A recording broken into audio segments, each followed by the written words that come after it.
বন্ধুরা, এই সেতুর রহস্য শুনলে আপনি অবাক হতে বাধ্য হবেন, কারণ এই সেতুটি বাংলাদেশ এবং চীনের মধ্যে যুক্ত প্রধান সড়ক সেতু, যার নাম হচ্ছে হুয়াজিয়াং সেতু।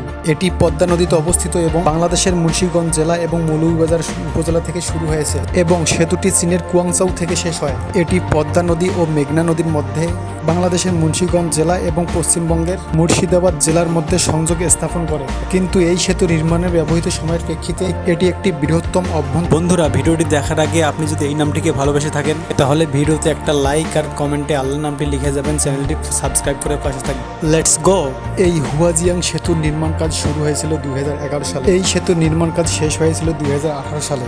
তাহলে এই বৃহত্তম হুয়াজিয়াং সেতুর সম্পূর্ণ কাজ শেষ হতে 7 বছরের বেশি সময় লেগেছে। হুয়াজিয়াং সেতুতে শ্রমিক লেগেছে 10,000-এরও বেশি শ্রমিক কাজ করেছে দিনরাত 24 ঘন্টা। তারপর এই হুয়াজিয়াং সেতুর 7 বছর পর কাজটি সম্পূর্ণ হয়েছে। বন্ধুরা, এরকম আরো নতুন নতুন ভিডিও পেতে চ্যানেলটি সাবস্ক্রাইব করে নোটিফিকেশন বেল আইকনটি অন করে